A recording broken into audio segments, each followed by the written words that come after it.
So you bought a new computer, or you're going to buy one, or you're thinking about it. But what do you do with your old one? It may not happen to you as often as it does to me, but it will happen. I am not going to give you the answer, but I will tell you what I do, and maybe it'll give you some ideas.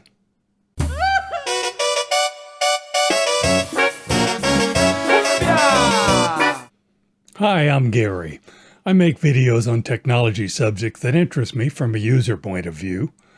One of the things I use a lot is computers, and because I enjoy them, I have several of them.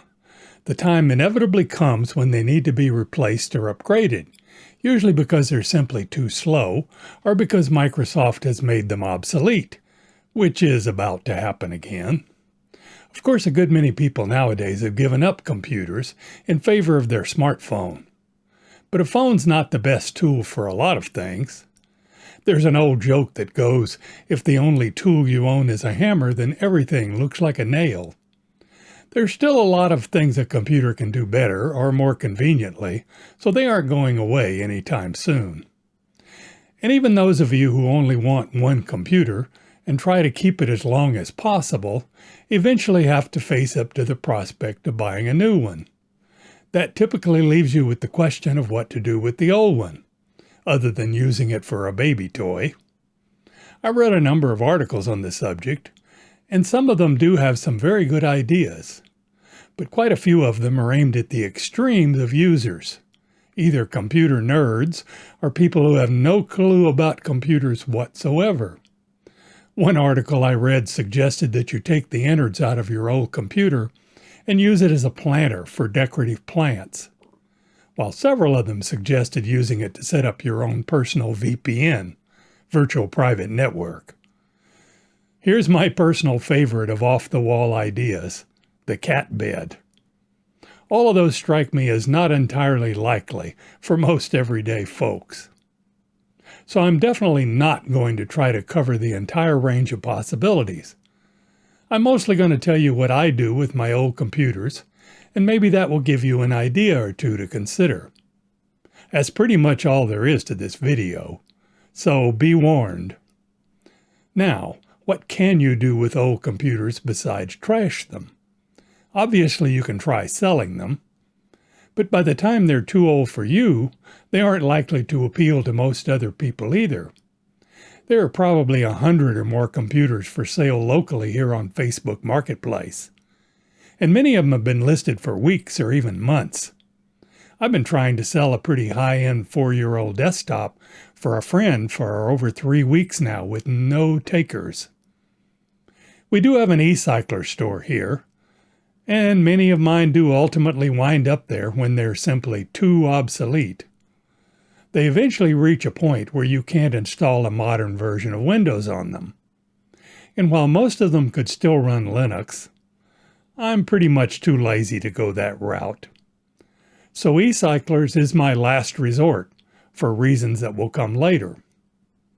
I probably should tell you that I sometimes buy used computers or recondition ones to start with, for tasks that don't seem very demanding. But those are also the very things I use my superseded old computers for. If you're wondering why I have multiple computers to begin with, I need a fairly powerful desktop with a large color-calibrated monitor for photo and video editing. And because it's in the basement and I'm lazy, I have a laptop with a swivel table at my living room recliner, where I frankly spend way too much time after 25 years of retirement. Also, for the past 25 years, we've been fortunate to do a lot of foreign travel, where the big emphasis for me is on photography. So I also have a small and light travel laptop that lets me keep up with those thousands of photos while we're on a trip. Otherwise, it's a real mess to get them organized when we get home. That leads to what is probably the single most important use for old computers for me, namely backing up all my photographs and videos, and other files as well. That isn't a very demanding workload, so my file server is a several years old desktop that I simply installed a bunch of hard drives in. 8 of them at last count, including 2 external ones. It uses the equally old Windows Home Server 2011. That was Microsoft's last home server operating system. And in spite of its age, it works just fine to make all my files accessible over my home network. By the way, if you're intimidated by the idea of a home network, you shouldn't be. You probably already have one in the form of your Wi-Fi router, and most routers have at least one Ethernet port on them.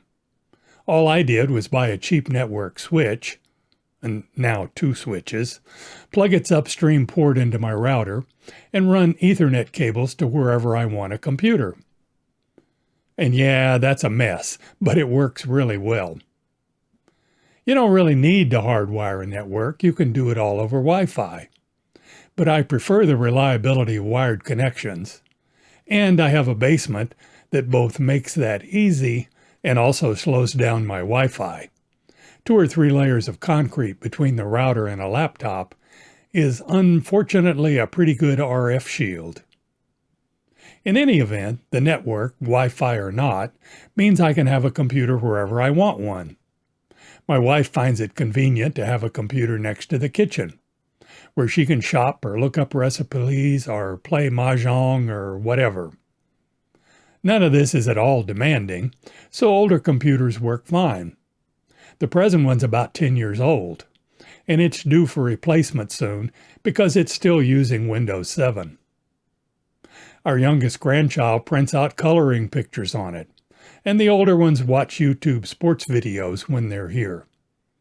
When it's not in use, the screensaver makes it function as a photo frame, with an ever-changing display of our travel photos.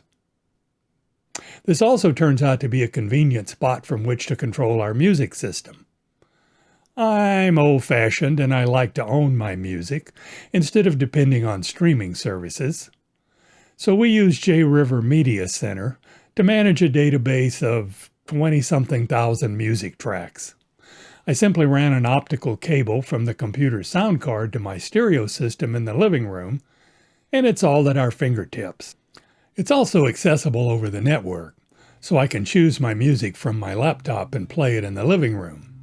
The music database could be installed on the server instead, and a lot of people do that, but I prefer to use local copies. The music plays fine off a slow conventional hard drive. That lets me preserve the copy on the server as a backup that doesn't get touched. Backups are really important to me. We used to look at our photos using a digital projector, as a holdover from the old days of watching slideshows with friends. We have a big screen TV in the basement now, so whatever old desktop computer is available has been dedicated for watching photos and home videos in the TV room. The one I used until recently was so old it didn't even have an HDMI output, so I had to use an adapter to convert it for the TV, but that was easy. A wireless keyboard and a network connection makes it the perfect tool for the job. I did mention I'm lazy, didn't I? My previous laptop sits next to my recliner in the TV room also, in case I left my phone upstairs and I want to look up something without getting up. And one of my travel laptops is presently doing home duty as an Arduino programming station for my home monitoring project. Home monitoring and control systems, in fact, are one of the frequently mentioned uses for older computers. You can run Home Assistant or some similar program on them for a very low cost compared to a custom smart home system. My system is so minimal that I'm only using an Arduino microcontroller for it. But I did use a laptop to collect the data from it before I finally got my memory card add-on working. Links to those videos are in the description, by the way, if you're interested. By this point, you're probably thinking, this is ridiculous. Who needs all those computers in one house? You could do most of that with one computer. And the answer, of course, is that I don't need them. But they're paid for, they have little or no resale value, and it makes my life convenient, which is what motivated this video. No lofty goals, just fun and convenience from old stuff. And besides that, they're not all in my house. 2 of my old desktops have been migrated to our church media room. where one of them controls and provides the video source for the digital projector in our auditorium, and the other one handles the YouTube live stream of our Sunday services. We use OBS Studio for streaming, and it seems to run reliably on older computers. I think this one has a 4th generation Intel CPU. That's 10 CPU generations old. And OBS uses less than 10% of the CPU with a 1080p live stream. That's a win, because it meant we didn't have to buy a new computer when we started streaming during the pandemic. Another 1 or 2 of my older laptops were gifted to my grandchildren for schoolwork.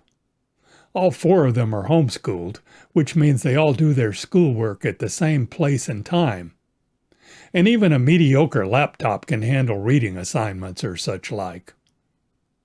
There are also nonprofit organizations, like Computers with Causes, that will take your old computer and make it available to someone who needs it, although I have to admit I haven't tried that yet.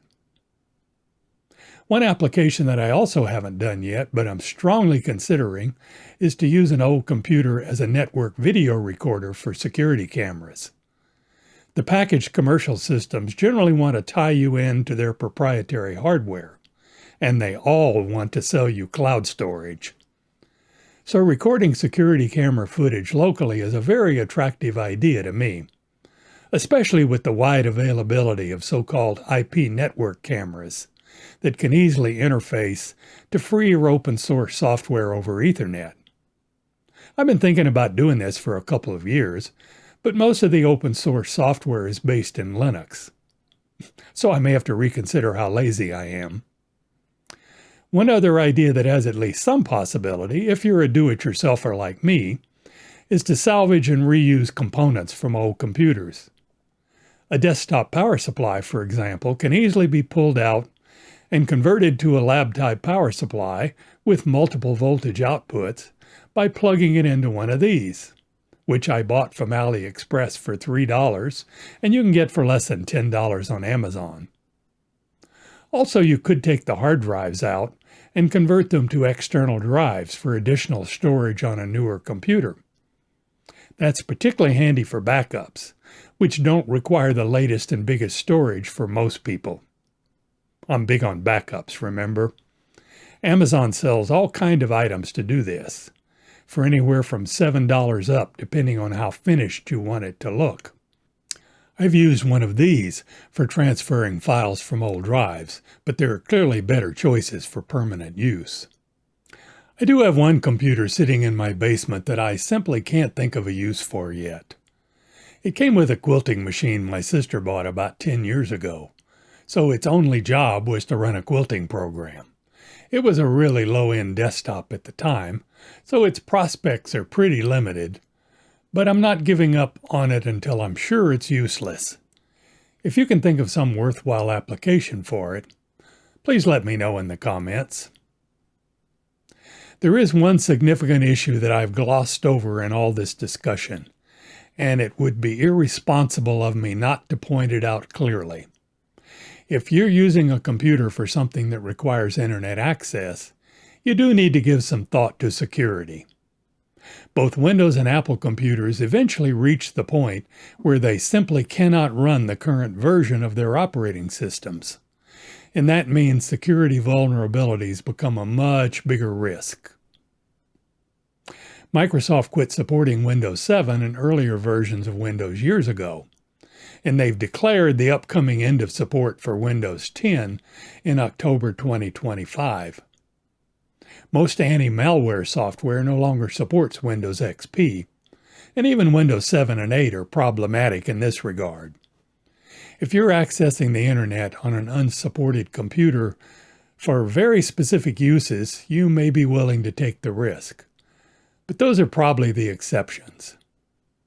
Many of my uses for old computers don't actually require internet access, but because they're generally on my network, they have it available anyway.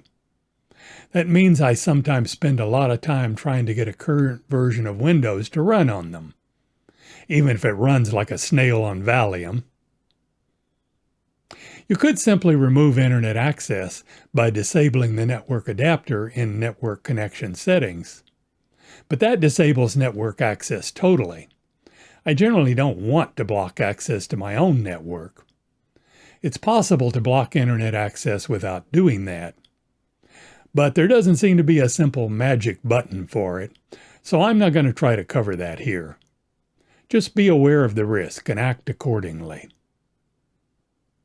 I said this wasn't going to be an all-encompassing video, but maybe something in it will give you a thought.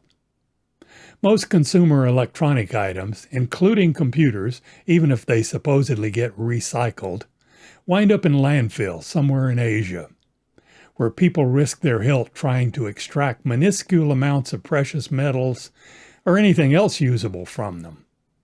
I'm in favor of postponing that fate as long as possible. If you enjoyed this video, please give it a like and consider subscribing to the channel if you haven't already. And as always, thank you very much for watching.